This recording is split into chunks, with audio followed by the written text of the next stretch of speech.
كلما دخل عليها زكريا المحراب وجد عندها رزقا قال يا مريم أنى لك هذا قالت هو من عند الله إن الله يرزق من يشاء بغير حساب هنالك دعا زكريا ربه قال رب هب لي من لدنك ذرية طيبة إنك سميع الدعاء فنادته الملائكة وهو قائم يصلي في المحراب أن الله يبشرك بيحيى مصدقا بكلمة من الله وسيدا وحسورا ونبيا من الصالحين قال رب أنى يكون لي غلام وقد بلغني الكبر وامرأتي عاقر قال كذلك الله يفعل ما يشاء صدق اللہ العظیم و صدق رسول النبی الکریم. درود پاک ذوق سے محبت سے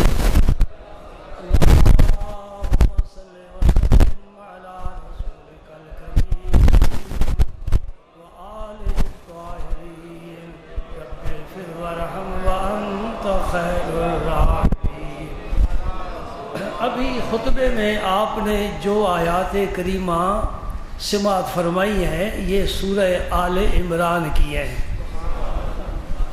عمران نامی دو جلیل القدر انسان گزرے ہیں. ایک تو عمران ہیں حضرت موسیٰ علیہ السلام کے والد، وہ بھی بڑی جان والے، جن کا بیٹا پیغمبر ہو، جن کا بیٹا صاحب معجزات ہو، جن کا بیٹا صاحب کتاب ہو، اور جن کا بیٹا موسیٰ کلیم اللہ ہو، تو باپ بڑا ہوگا نا. اور دوسرے عمران وہ ہیں جو حضرت عیسیٰ علیہ السلام کے نانا ہیں.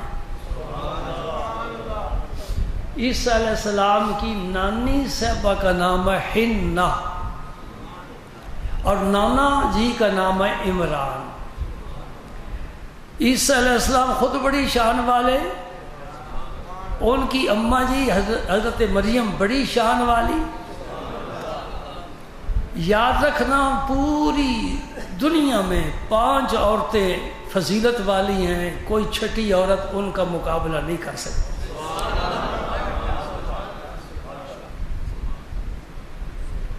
ایک عورت جن کا اسم مبارک ہے حضرت آسیہ، یہ فرعون کی بیوی ہیں.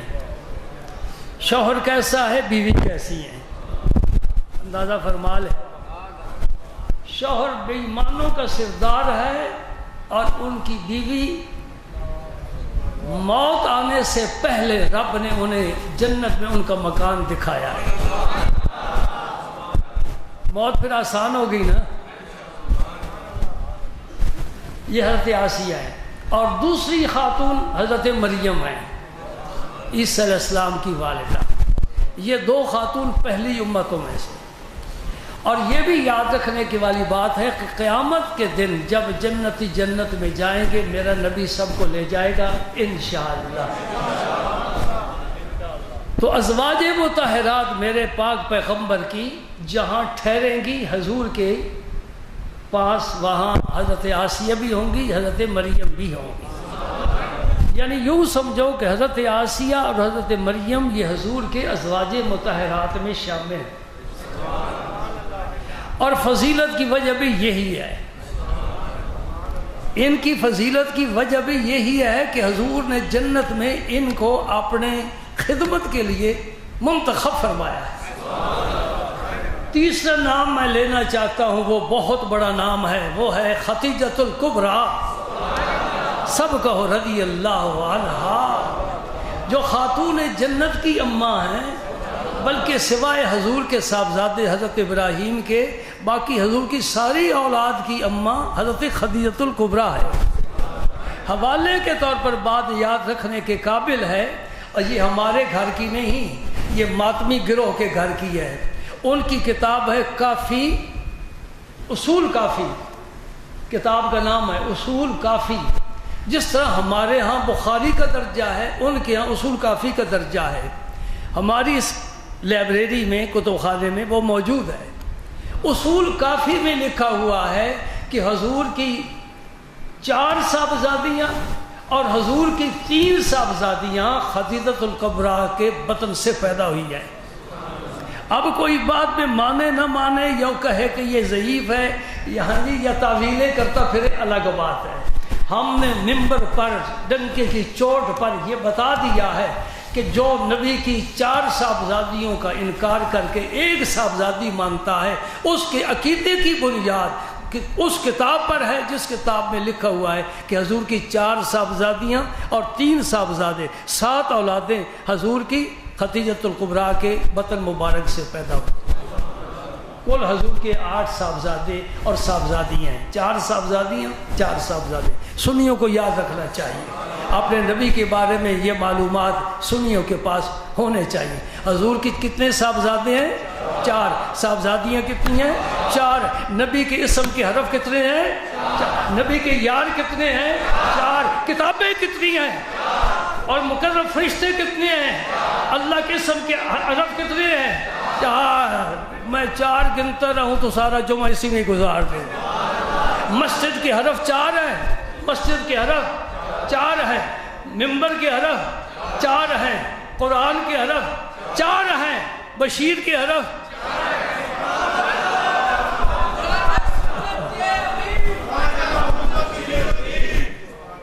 ہم 4 یاروں کو دوست رکھنے والے ہیں۔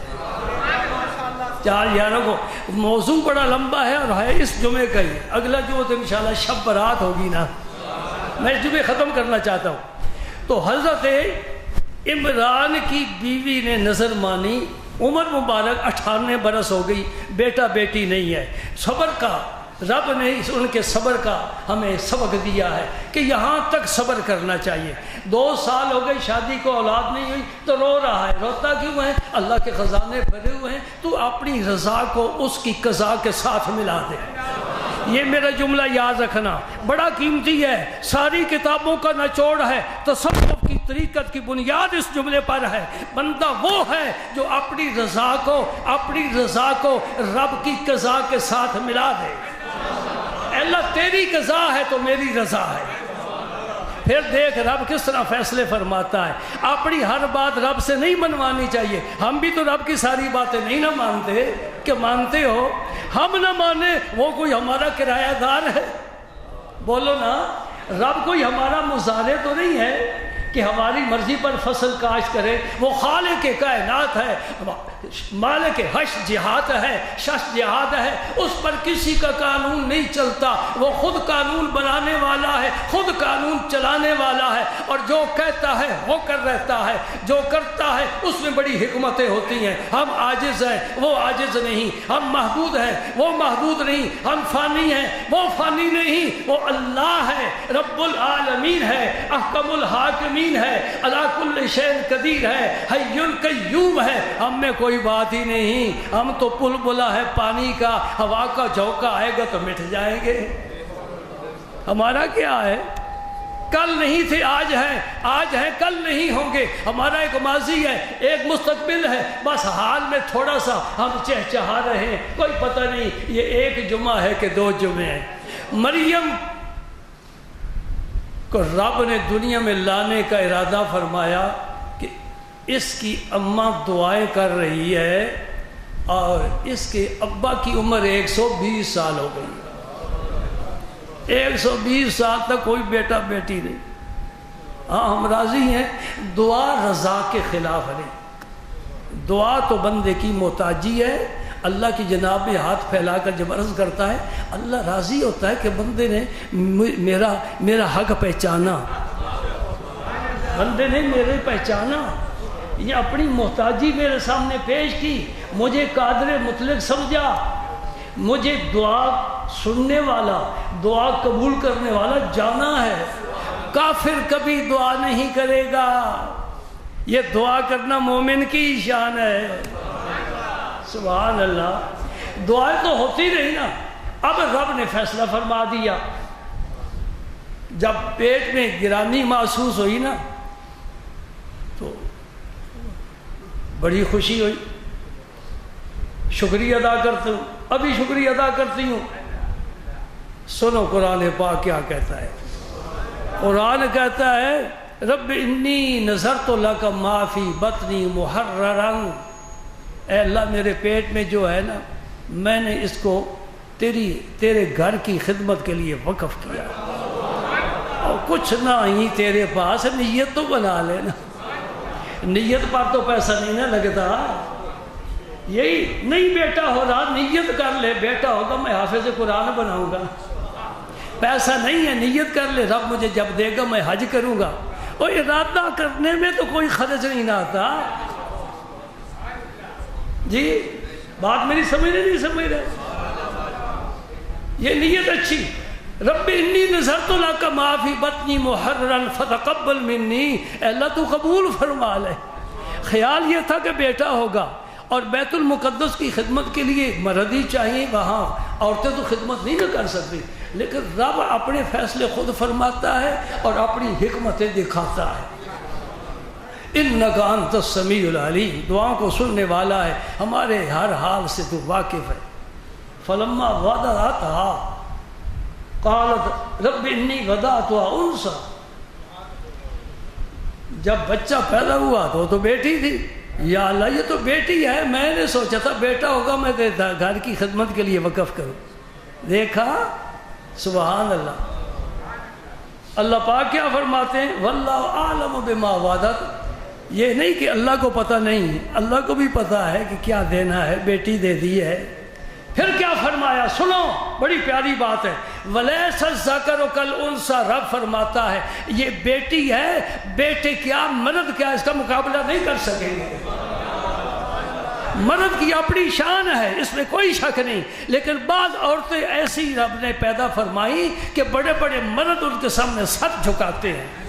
ان میں عائشہ صدیقہ ہیں. کسی صحابی کو مسئلہ پوچھنا ہوتا، قرآن پاک کی آیت کی تفسیر سمجھنا ہوتی تو فرماتے عائشہ صدیقہ کہ حجرے پر جاؤ، دروازے پر جاؤ، مسئلہ پوچھ کر آؤ. یہ وہ خاتون ہے، مرد مقابلہ نہیں کر سکتے، فاطمۃ الزہرا کا مقابلہ نہیں کر سکتے، رابعہ بصری کا مقابلہ نہیں کر سکتے. یہ وہ عورتیں ہیں کہ مرد ان کے سامنے کچھ بھی نہیں. اور ہم تو نہ عورتوں میں ہیں نہ مردوں میں ہیں. کوئی مردوں والا کام کر کے دکھائے تو صحیح، اور کوئی دکھاؤ مردوں والا کام کر کے. جنہوں نے کام کیے ہیں ان کا ذکر رب قرآن میں فرماتا ہے. تاریخ مخنث لوگوں کو یاد نہیں رکھتی، جن کا کی خدمت ہے، جن کا قوم پر احسان ہے، جن کے کارنامے ہیں. تاریخ ان کے نام بڑے موٹے حرفوں سے لکھتی ہے. پاکستانی قوم کبھی قائد اعظم کو، علامہ اقبال کو نہیں بھول سکتی. کوئی کام کیا ہے نا، اور مردوں والا کام کیا ہے. کیس جیت لیا ہے. دو شیر، 2 بگھیاڑ، 2 بھیڑیے ان کے منہ سے پاکستان نکالنا، ہندو کے منہ سے، انگریز کے منہ سے یہ لقمہ نکال کر مسلمانوں کو تحفظ دے دیا. اب ہم نہ سنبھال سکے تو ہماری نالائکی ہے نا. تحفہ تو مل گیا نا. سبحان اللہ.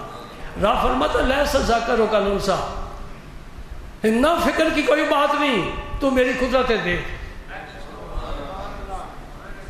سبحان اللہ.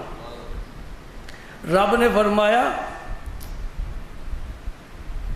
مرد اس کا مقابلہ نہیں کریں گے.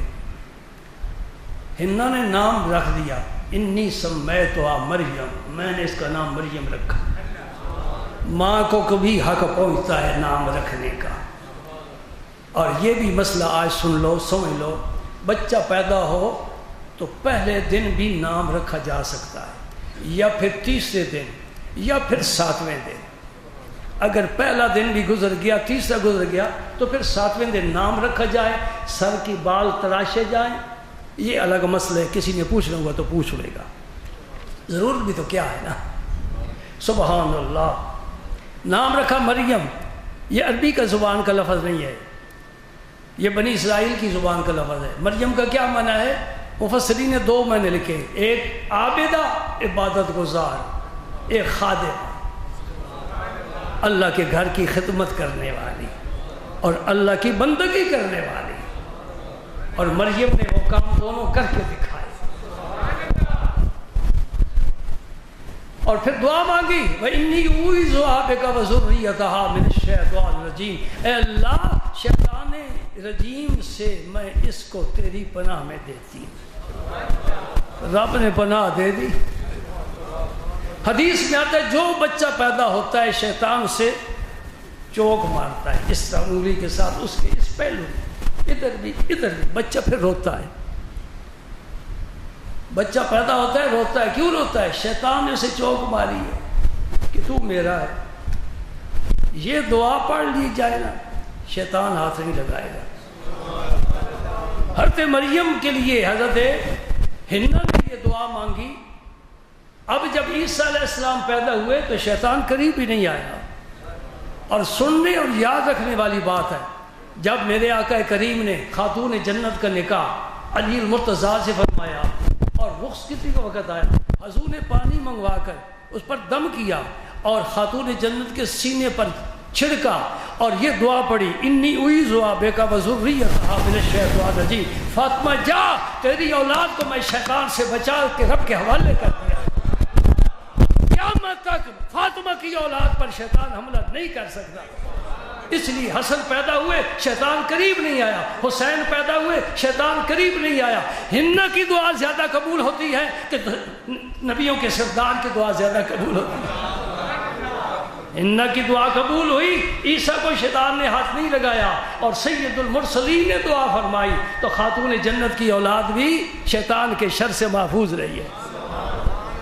اور ہر باپ کا یہ فرض بنتا ہے جب بیٹی کو رخصت کرنے لگے یہ دعا پڑھ کے رخصت کرے، اللہ تعالیٰ انشاءاللہ برکت فرمائے گا۔ انی اعیذھا بک وذریتھا من الشیطان الرجیم فتقبلھا ربھا بقبول حسن، رب نے بڑے اچھے طریقے سے مریم کو قبول فرما لیا۔ عمل تو وہ ہے جو قبول ہو جائے۔ اور یہ یاد رکھو، خطرے والی بات بتاتا ہوں، ہر عمل میں شیطان تھوڑی سی چٹکی اپنی ڈال دیتا ہے۔ نمازی نماز پڑھ رہا ہے نا، اسے پتہ نہیں کون سا مجھ سے قصور ہو رہا ہے، شیطان نے چٹکی ڈال دی تاکہ اس کی نماز قبول نہ ہو۔ بڑی حاجم ہے، بڑی تلاوت کرنے والی ہے، بڑی نمازیں پڑھنے والی ہے اور سر پر دوپٹہ باریک لیا ہوا ہے کہ بال نظر آتے ہیں، نماز ہوتی ہی نہیں۔ شیطان نے چٹکی ڈال دی نا، موٹا دوپٹہ، بھئی گرمی ہے کیا کروں، نہیں برداشت ہوتا، باریک دوپٹہ پہن لیا، ناخنوں پر پالش لگی ہوئی ہے، نماز کی عادت ہے، شیطان نے چٹکی ڈال دی، وضو کرے گی، وضو نہیں ہوگا کیونکہ یہ ناخن کا اپنا اس پالش کا اپنا وجود ہے، جب تک وہ ہے ناخن پانی سے تر نہیں ہوگا، ناخن خشک رہ جائے تو وضو نہیں ہوگا۔ چٹکی ڈالی نہ ڈالی۔ اور مرد بڑے بڑے باریک کپڑے پہنتے جن سے جسم نظر آتا ہے، ان کی بھی نماز نہیں ہوتی۔ بار کر یہ شیطان اپنا کام ضرور کرتا ہے، کوئی پیر ہو، مولوی ہو، فقیر ہو، درویش ہو، کوئی جیسا بھی ہو، باقی بازار والے تو ویسے ہی اس کی اپنی ٹیم کے لوگ ہیں نا، معاف رکھنا معاف رکھنا۔ یہ میں نے کیوں کہا ہے؟ حضور نے فرمایا بہترین جگہ مسجد ہے، بدترین جگہ بازار ہے، اور اس بازار میں جانا ہو اس کی نحوست سے بچنے کے لیے کلمات ہیں، وہ پڑھ کر جانا چاہیے تاکہ اس نحوست سے انسان بچ جائے۔ قبول فرمایا رب نے، وَأَنبَتَهَا نَبَاتًا حَسَنًا، اچھے طریقے سے پروان چڑھایا۔ کیا مطلب ہے؟ 29 خادم یا مجاور یا زاہد یا عابد بیت المقدس میں رہتے تھے، ان میں ایک حضرت زکریا علیہ السلام تھے۔ زکریا علیہ السلام حضرت مریم کے خالو لگتے ہیں رشتے میں، سمجھے، اور پیغمبر بھی ہیں اور ان کی بھی اولاد کوئی نہیں۔ اب مریم جب آ گئی بیت المقدس میں، پیدا ہونے کے ساتھ ہی حوالے کر دیا رب کے گھر کے، رب نے قبول فرما لیا۔ اب سب کی خواہش ہے کہ اس کی کفالت ہم کریں، یہ سعادت مجھے حاصل ہو کہ میں اس کی کفالت کروں۔ حضرت زکریا زیادہ حقدار ہے کہ ان کا رشتہ بھی ہے، لیکن باقی ضد کرتے ہیں نہیں جی قرآن اندازی ہونی چاہیے۔ یہ قرآن اندازی سنت طریقہ ہے، کیسے قرآن اندازی کریں؟ جس طرح وزارت مذہبی امور حاجیوں کی قرآن اندازی کرتی ہے پتہ ہے آپ کو؟ قرآن میں نام آتا ہے، چٹھی نہیں آتی، وہ کدھر گیا قرآن؟ حضور بھی قرآن اندازی فرماتے تھے۔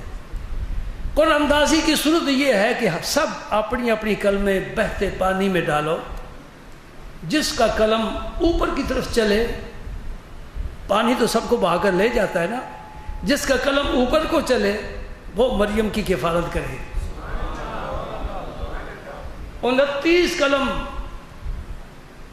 ندی میں ڈالے گئے، ان میں ایک قلم زکریا علیہ السلام کا، سب قلم نیچے بہ گئے، زکریا علیہ السلام کا قلم اوپر چلا گیا۔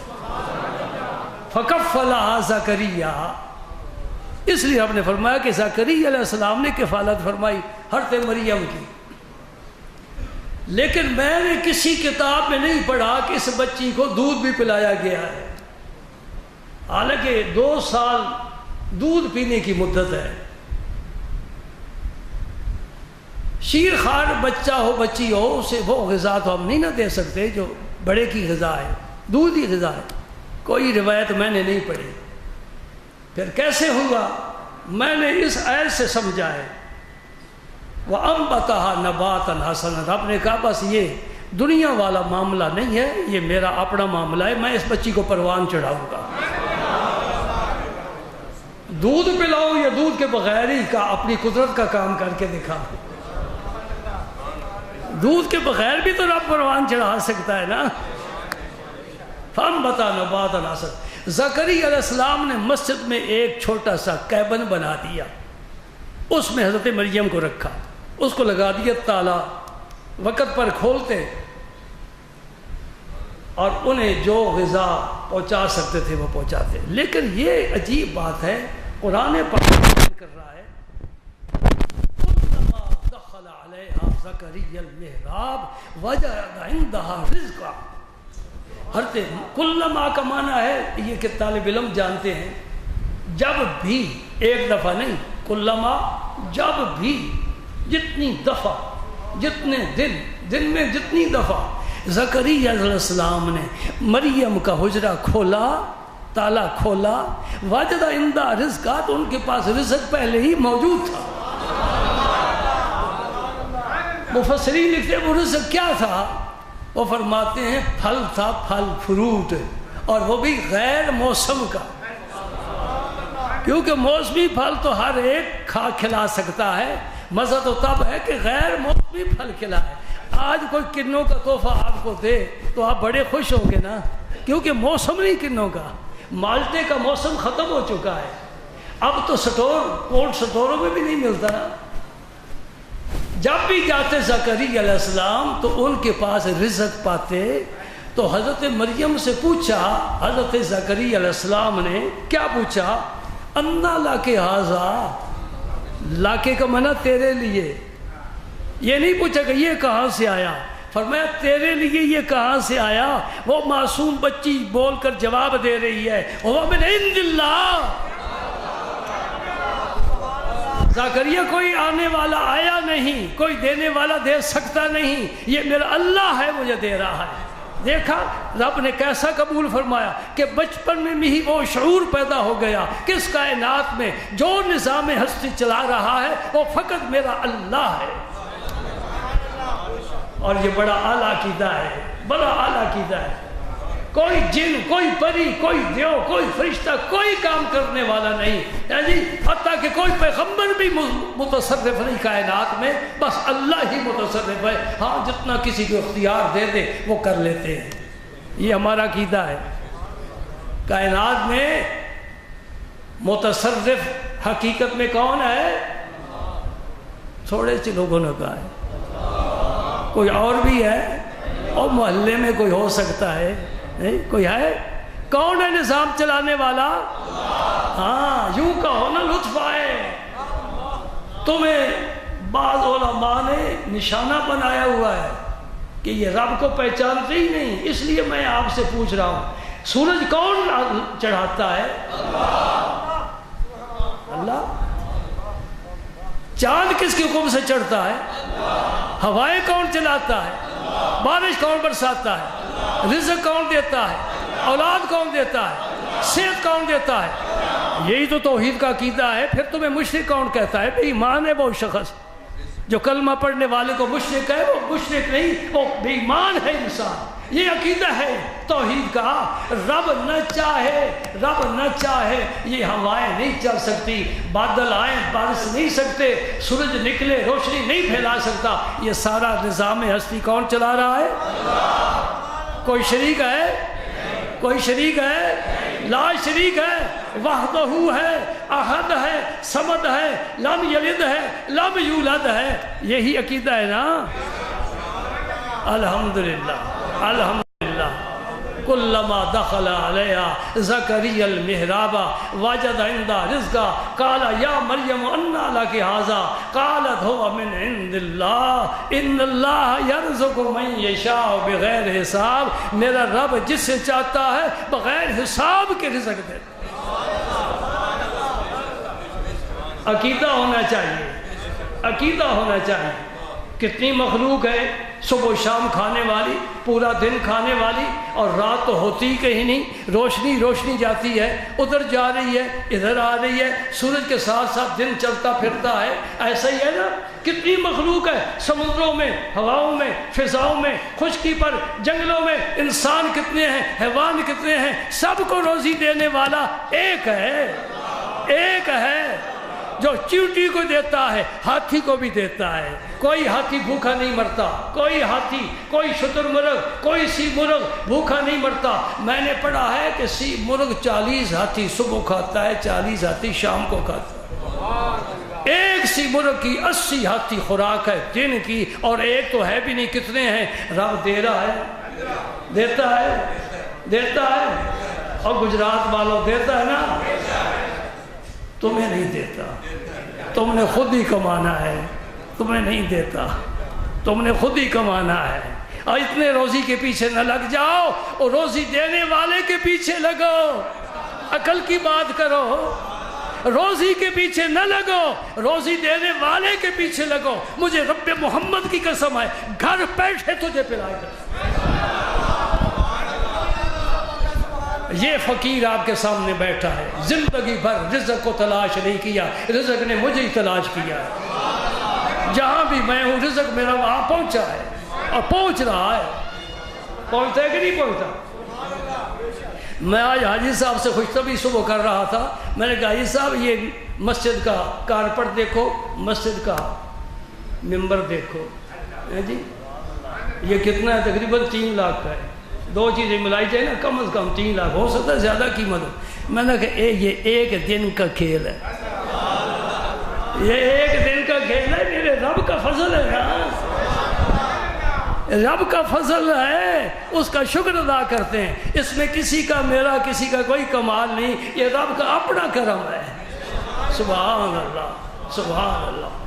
تو یقین رکھو، ان اللہ یرزق من یشاء، جسے چاہتا ہے، جسے چاہتا ہے بغیر حساب کے رزق. حضرت زکریا علیہ السلام کے لیے روشنی پیدا ہو گئی کہ مریم کے پاس بے موسمہ رزق آ گیا. میرا موسم بھی ختم ہو گیا، میری بیوی بانجھ ہو گئی، اولاد کا موسم ختم ہو گیا، مجھے بھی رب دے سکتا ہے. وہیں کھڑے ہو کر حضرت مریم کے پاس ہاتھ اٹھا دیے. رب کیا فرماتا ہے جی؟ ہنالک دعا زکریا ربا. اس وقت زکریا علیہ السلام نے اپنے رب کو پکارا، رب ہب لی من لدنک ذریۃ طیبہ انک سمیع الدعاء. اے اللہ اپنے خزانہ غیب سے اپنے بندے زکریا کو پاکیزہ اولاد عطا. یہ بے موسمہ پھل ہے، وہ بھی بے موسمہ پھل ہے، اسے دے رہا ہے. زکریا کو بھی عطا فرما دے. ایک مسئلہ یہاں سمجھ کے جا،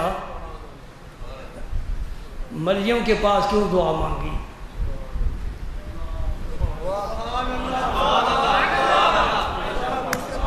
یہ میں مسئلہ سمجھنا چاہتا ہوں. مریم کے پاس کھڑے ہو کیوں دانگی؟ مسجد میں جاتے 2 نفل پڑھتے، رب کو پکارتے. مسجد اقصیٰ ہے، کوئی معمولی مسجد نہیں. مسجد میں جا کر دعا کرتے. مریم کے پاس کی دعا. ہمیں یہ مسئلہ پتہ چل جا گیا، دعا قبول کرنے والا رب ہے، لیکن ولی اللہ کے پاس دعا مانگی جائے زیادہ قبول ہوتی ہے.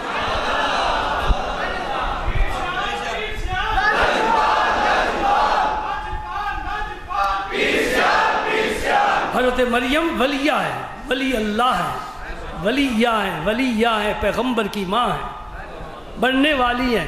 ان کے پاس کھڑے ہو کر دعا مانگی. میں سمجھ گیا مسئلہ کہ زندہ ولی ہو یا مزار والا ہو، اس کے پاس دعا مانگو گے زیادہ قبول ہوگی. یہ ہم اپنی طرف سے تو بات نہیں نہ کر رہے، قرآن کہہ رہا ہے نا. میں کھول کر بیٹھا ہوں سامنے. کسی سے پوچھ لینا کہ حضرت مریم کے پاس زکریا السلام نے کیوں دعا؟ ہنالک دعا زکریا، وہیں کھڑے ہو کر. ہنالک لفظ نہ ہوتا تو مولوی کو گنجائش مل جاتی. نہیں، جا کر مسجد میں نفل پڑھے تھے تو پھر دعا مانگی تھی. ہنالک کہتے نا جی مولوی جی نہیں، آگے پیچھے نہیں گئے، وہیں کھڑے ہو کر دعا مانگی. سبحان اللہ. فنادتہ الملائکہ، اللہ کے فرشتے نے پکارا. دعا ختم ہوئی، رب نے فرشتے کو کہا بشارت سنا دو. رحم کی گھڑی ہے. یہاں بھی ایک نکلہ بتانا چاہتا ہوں. ملائکہ جمع ہے اور پکارنے والا صرف جبریل امین ہے، تو ایک کے لیے جمع کا صیغہ نہیں استعمال ہوتا. فنادتہ الملائکہ وہو قائم یصلی فی المحراب، وہ نماز پڑھ رہے تھے اپنی جگہ پر. اس وقت فرشتے نے پکارا. کس نے؟ جبریل امین نے. یہ ایک ہے، صیغہ جمع کا ہے. جب رب ادب کرنے کا طریقہ ہمیں بتا رہا ہے نا، فنادتہ الملائکہ، تو نے کہا، تم نے کہا، آپ نے کہا، لفظ ہے نا. اسی ایک ہستی کو تو بھی کہہ سکتے ہو، تم بھی کہہ سکتے ہو، آپ بھی کہہ سکتے ہو. یہاں آپ کا لفظ نہیں استعمال ہوتا، بزرگوں کے یہاں استعمال ہوتا ہے. یہ ادب کا لفظ ہے. آپ نے فرمایا، میرے ابا جی نے فرمایا. دوستو یہ لفظ استعمال کیا کرو. یہ پڑے پڑے زنگ آلود ہو جائیں گے تو ختم ہو جائیں گے. ان کو استعمال کیا کرو. میرے والد نے کہا نہیں، وہ میرے والد صاحب نے فرمایا ادب کے ساتھ. میرے استاد صاحب نے فرمایا. سبحان اللہ. فرشتے نے کیا کہا؟ ان اللہ یبشرک بیحییٰ، رب نے پہلے ہی بیٹے کا نام بتا دیا.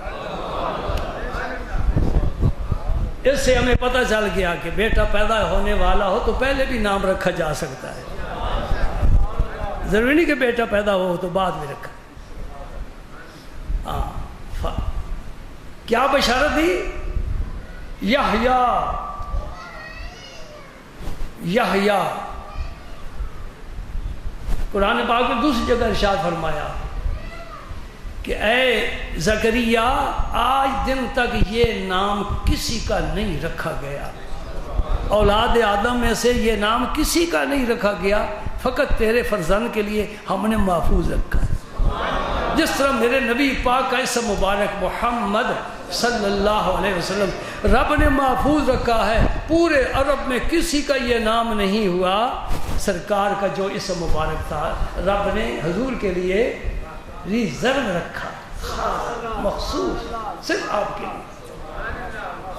سبحان اللہ. پھر رب نے فرمایا مصدقم بکلمات من اللہ، اللہ کی طرف سے ایک کلمہ ہے، اس کی تصدیق کرنے والا ہوگا تیرا بیٹا. یحییٰ علیہ السلام اور حضرت عیسیٰ علیہ السلام خالہ زاد بھائی ہیں. عیسیٰ علیہ السلام عمر میں چھوٹے ہیں، یحییٰ علیہ السلام بڑے ہیں. تو فرمایا یحییٰ پیدا ہوگا، زکریا کا فرزند، اور وہ عیسیٰ علیہ السلام کی تصدیق کرے گا کہ واقعی یہ خدا کا نبی ہے.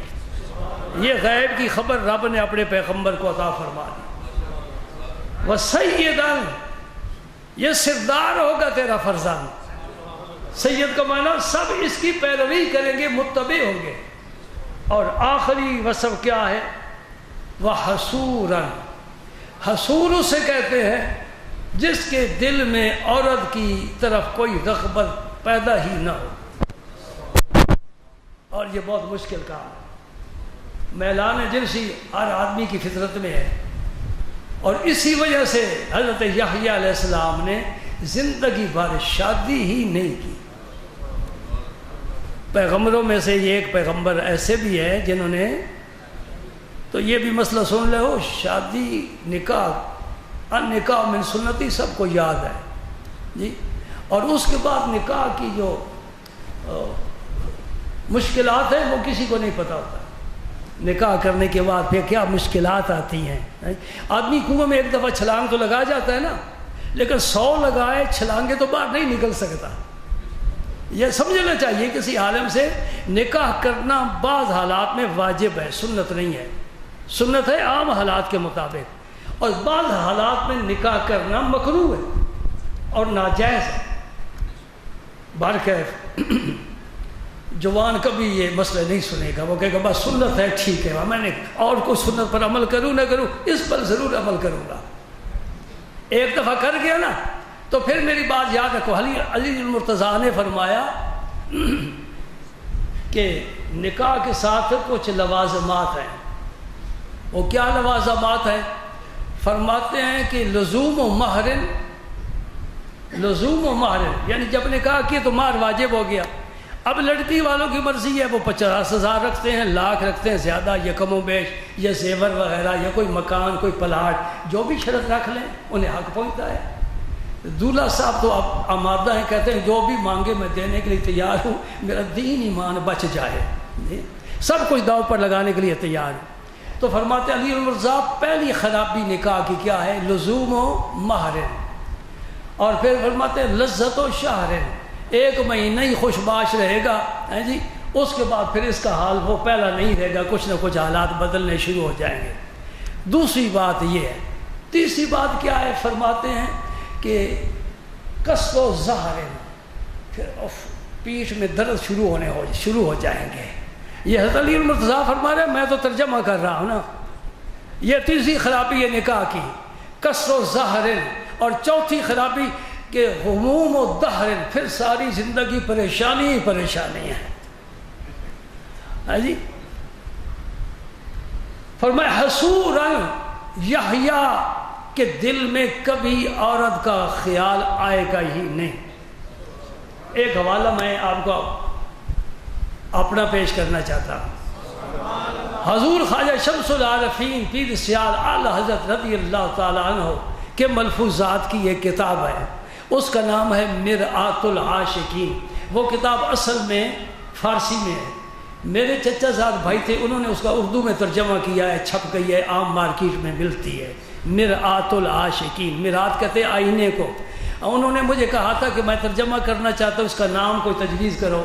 میں نے اس کا ترجمہ، نام کا ترجمہ کیا آئینہ عشاق، یہ لفظ بلفظ ترجمہ ہے۔ مرآت کا ترجمہ آئینہ اور عاشقین کا ترجمہ عشاق، آئینہ عشاق، یعنی عاشقوں کو اس میں اپنی شکل و صورت نظر آئے گی، لیکن انہوں نے وہی نام ہی رکھنا مناسب سمجھا، مرآت العاشقین کے نام سے وہ کتاب مارکیٹ میں مل جاتی ہے، فارسی میں ہے۔ اب فارسی مشکل ملے گی، البتہ میرے پاس اصل فارسی موجود ہے، جس کو چھپے ہوئے کم از کم بھی 1 صدی ہو چکی ہے، پرانی کتاب ہے۔ اس میں اعلیٰ حضرت نے اپنے ایک مرید اور خلیفے کے بارے میں اپنا تأثر لکھوایا ہے۔ وہ کیا ہے؟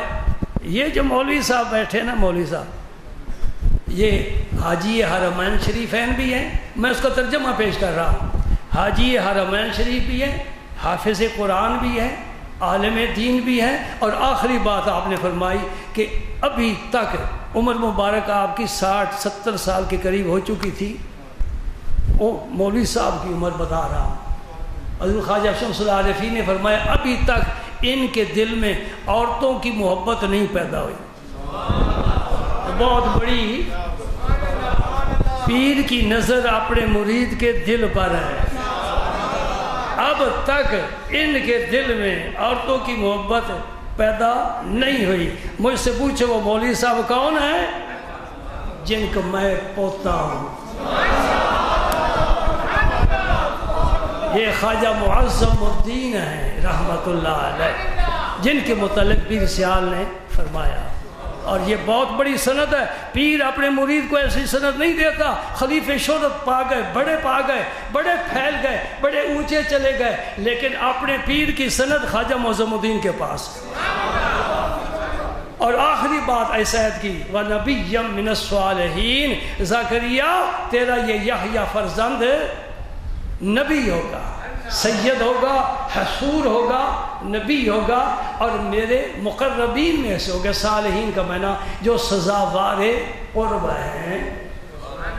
الحمدللہ میں نے غالباً یہاں تک کی تلاوت کی تھی، یہ پورا صفحہ آج میں نے قرآن پاک کا آپ کے سامنے جو کچھ میں سمجھا مختصر بیان ہو گیا۔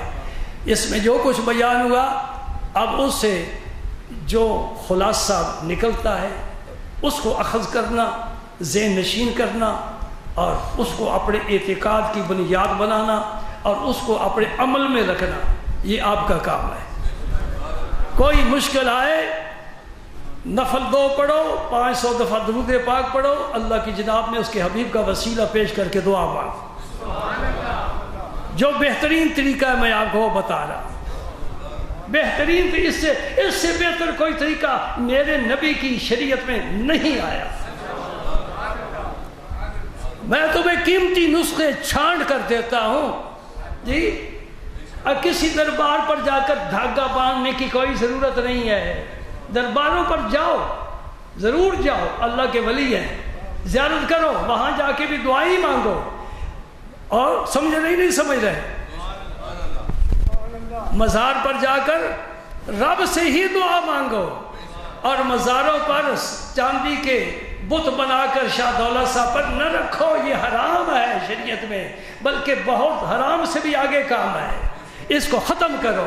اور کسی ولی اللہ کی مزار پر جاؤ، کبھی سجدہ نہ کرو، خدا کی قسم یہ سجدہ نہ اللہ کو پسند ہے، نہ اللہ کے رسول کو پسند ہے، اور نہ قبر والے ولی اللہ کو پسند ہے۔ تو ایسا کام کیوں کرے جو شریعت میں جائز نہیں ہے؟ میں واضح بات کر رہا ہوں، کسی مزار پر جا کر اپنی پیشانی نہ رکھو، بالکل سجدہ نہ کرو، یہ حرام ہے، حرام ہے، حرام ہے۔ ہم ولیوں کے غلام ہیں، ولیوں کے گھر میں پیدا ہوئے، ولیوں کے جوتوں میں ہم نے پرورش پائی، ولیوں کی صحبت میں زندگی گزاری، لیکن یہی مسئلہ ہم نے ہر جگہ سمجھا ہے، ہر جگہ پہچانا ہے۔ ولی اللہ کی بڑی شان ہے، نبی کی اس سے بڑی شان ہے۔ نہ صدیق نے سجدہ کیا، نہ عمر نے سجدہ کیا۔ کون ہوتا ہے اللہ کے علاوہ کسی کو سجدہ کرنے والا؟ میری بات پورے شہر میں پھیلا دو کہ قمر علوم والے کہتے ہیں اللہ کے علاوہ کسی ولی کو، نبی کو سجدہ کرنا جائز نہیں ہے۔ جو ہمارے متعلق ہے کہ یہ سمجھتے ہیں کہ ان کے عقیدے خراب ہیں، وہ ہمارے سامنے آ کر بات کریں، پوچھیں ہم سے۔ قرآن کے علاوہ کوئی بات کر جاؤں تو تختہ دار پر لٹکائے جانے کے قابل ہوں، گولی کا نشانہ بننے کے قابل ہوں۔ اگر قرآن میری بات قرآن ہے اور قرآن کی بات میری بات ہے تو پھر کہو ہاں الحمدللہ ہمیں اچھا سبق مل گیا ہے۔ ہم مزاروں پر جاتے ہیں، سلام پیش کرتے ہیں، دعائیں مانگتے ہیں، کس سے؟ اللہ سے۔ دعائیں کس سے مانگتے ہیں؟ اللہ سے۔ یہ عقیدہ ہے، پکا رکھو، دائیں بائیں بالکل نہیں ہونا، ڈالا ڈول نہیں ہونا، مذبذب نہیں ہونا، پختہ رکھو، پختہ عقیدہ پختہ رکھو۔ ہاں ولی اللہ کو وسیلہ پیش کر سکتے ہو۔ اے اللہ میں تیرے نیک بندے کے پاس آیا ہوں، اس کی جناب میں تیری جناب میں ہاتھ اٹھا رہا ہوں، اس کے طفیل میرا یہ کام کر دے، میری مشکل آسان کر دے۔ مشکل آسان اللہ ہی کرے گا۔ یہ ہم پر بہتان ہے۔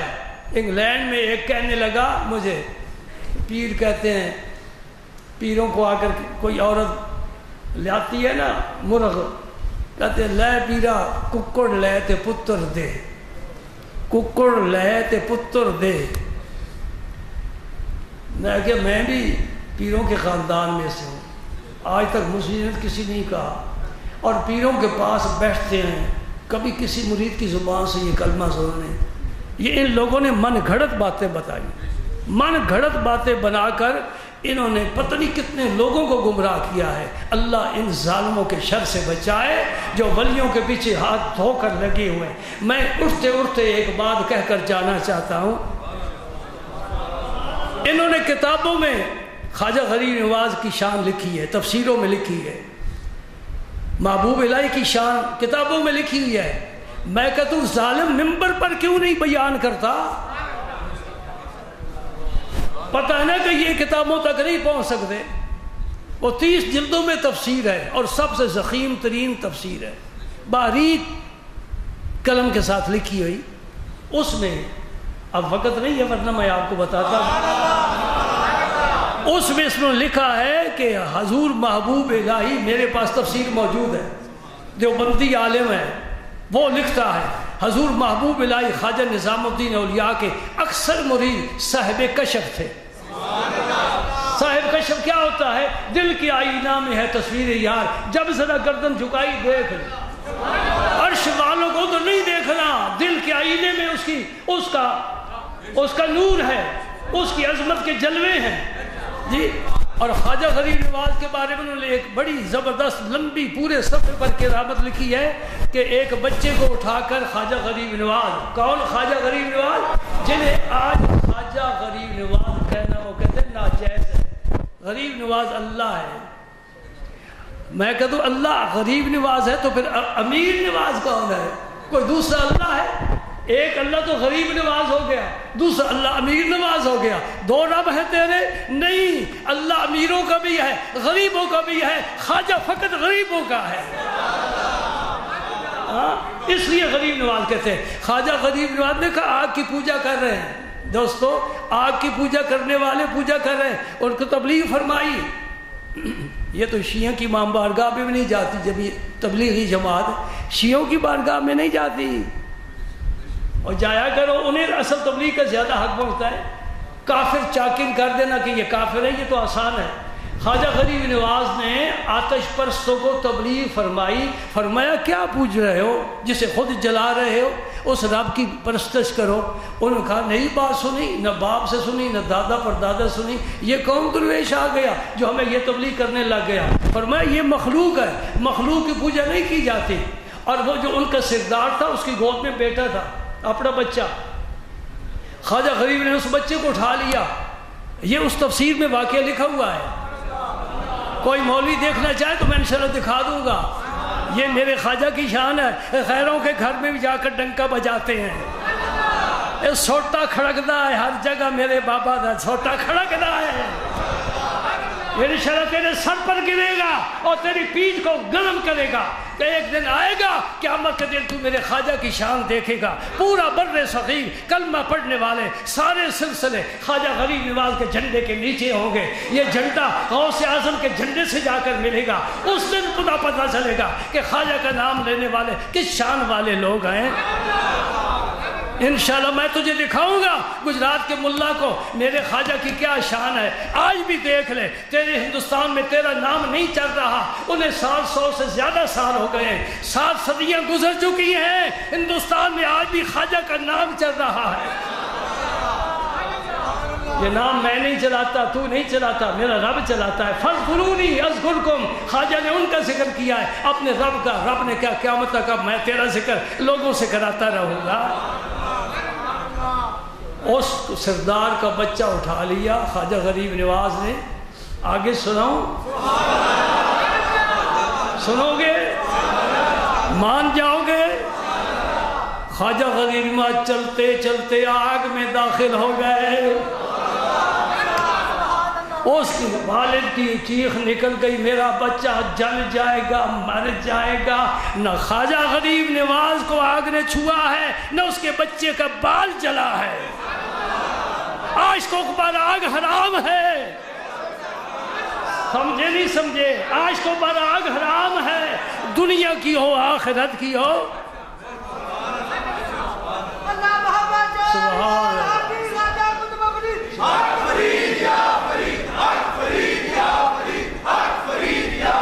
ہاں میرے دوست، میرا سبق یاد رکھ لے. اور پھر کیا ہوا؟ کب کافی دیر گزر گئی، سب دیکھ رہے ہیں، شعلے دائیں بائیں آگے پیچھے اٹھ رہے ہیں، یہ ایک نووارد درویش کھڑا ہے بچے کو لے کر صحیح سلامت، جب باہر نکلے ہاں اس کو تبلیغ کہتے ہیں۔ اے خوشامد کر کے من کر کے کسی نے کہنا کہ آؤ دین کی باتیں سنو، اس کو تبلیغ کہتے ہیں۔ جتنا مجمع تھا خواجہ غریب نواز باز نکلے، فرماتے پڑھ لا الہ الا اللہ محمد رسول اللہ، یہ میرے رب کی شان ہے، میرے نبی کے دین کی صداقت ہے۔ آگ گلزار اگر ابراہیم پر ہو سکتی ہے، اس امت کے ولی پر بھی ہو سکتی ہے۔ سارا مجمع کلمہ پڑھ گیا، آگ بجھا دی گئی اور ہمیشہ کے لیے آتش کدہ ٹھنڈا ہو گیا۔ تو بھی کوئی ایک آتش کدہ ٹھنڈا کر کے مجھے دکھا جی۔ یہ اس تفسیر مواہب الرحمن اس تفسیر کا نام ہے، اس میں یہ واقعہ لکھا ہوا ہے۔ ان کے گھر سے میں تحفہ لے کر آپ کے پاس پیش کر رہا ہوں۔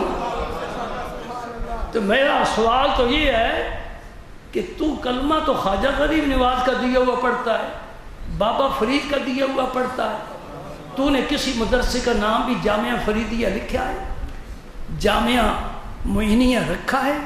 نہیں، تو معلوم ہوا تیری فیکٹری الگ ہے، یہ تو نمبر بال بنا رہی ہے۔ جہاں یہ نام ہوں گے ایک نمبر،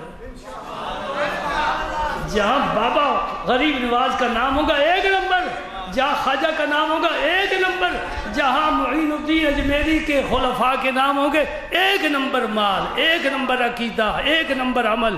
ہاں بس یہ یاد رکھو، یہ پرانا ہمارا طریقہ چلا رہا ہے۔ اچھا بوڑھے بھی بیٹھے ہو، جوان بھی بیٹھے ہو، آج سے 30 سال پہلے تمہارے گجرات میں کوئی رفع یدین کرنے والا تھا؟ کوئی نہیں تھا جی؟ کوئی کہنے والا تھا کہ 11ویں حرام ہے؟ معلوم ہوا کہ وہ طریقہ صحیح تھا، اب نیا طریقہ آ گیا، یہ بدعت ہے۔ میں تمہیں اپنی بات بتاؤں، میں سکول پڑھتا تھا، اس وقت جو سکول میں اسمبلی میں نعت پڑھی جاتی تھی، پہلی کلاس سے لے کر 8ویں کلاس تک، مڈل سکول تھا نا ہمارا، 8 سال ہم ایک ہی نعت پڑھتے رہے۔ نعت کیا ہے؟ تو ٹیچر بھی تھے نا، کوئی مخالف نہیں تھا۔ محبت غیر سے تیری چرا لو یا رسول اللہ، مجھے اپنا ہی دیوانہ بنا لو یا رسول اللہ، لگا تکیہ گناہوں کا پڑا دن رات سوتا ہوں، مجھے خواب غفلت سے جگا لو یا رسول اللہ، یا رسول اللہ، یا رسول اللہ۔ پورے سکول میں جتنے ماسٹر تھے، ایک ماسٹر بھی ایسا نہیں کہا کہ وہ کہے یا رسول اللہ کہنا ناجائز۔ بڑی پیٹی پکی بات میں تمہارے حوالے کر رہا ہوں۔ آج کوئی سکول نہیں، کوئی کالج نہیں، کوئی یونیورسٹی نہیں جس میں آدھے سے زیادہ ٹیچر ہیں جو کہتے ہیں کہ یا رسول اللہ کہنا ناجائز۔ اب میں سوچتا ہوں کہ میرے بچپن میں جو میرے والدین نے مجھے دین دیا ہے وہ صحیح ہے کہ آج کے ملا کا دین صحیح ہے؟ وہ صحیح ہے نا؟ تو پھر اس پر پکے رہو۔ کوئی فتوے لگاتا ہے، لگاتا رہے، تیرا کام ہے فتوے لگانا، ہمارا کام ہے رسول اللہ کو پکارنا۔ ہم یا رسول اللہ کے نعرے لگائیں گے اور ضرور لگائیں گے، اور دونوں ہاتھ اٹھا کر لگائیں گے اور اونچے بلند ہو کر لگائیں گے، یا رسول اللہ، یا رسول اللہ، یا رسول اللہ، یا حبیب اللہ، یا رسول اللہ، یا رسول اللہ، یا رسول اللہ، یا رسول اللہ، یا رسول اللہ۔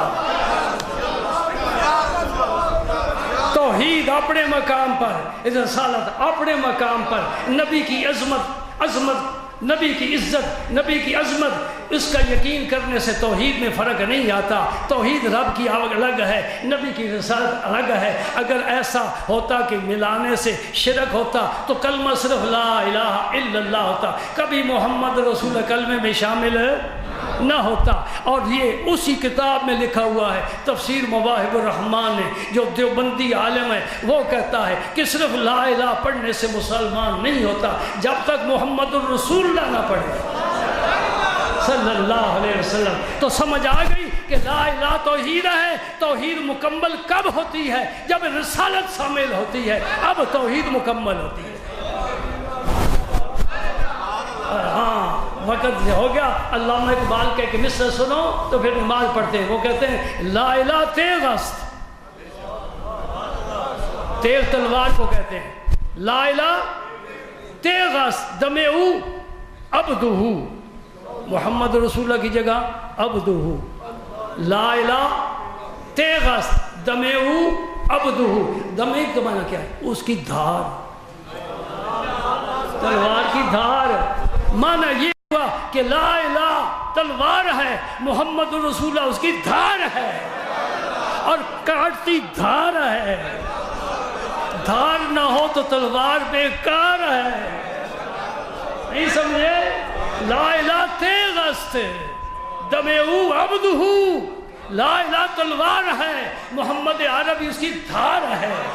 اور دھار کے سامنے یہ گردن نہیں رکھنا چاہتے. یہ عاشقوں کا کام ہے. ہاں تیرا ہاتھ سلامت رہے، تیرا خنجر سلامت رہے کہ تو گردن آزما، تو میری گردن پر اپنا وار کر.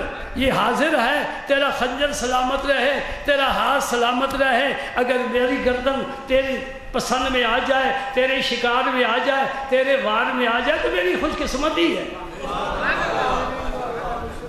چلو سنتیں پڑھ.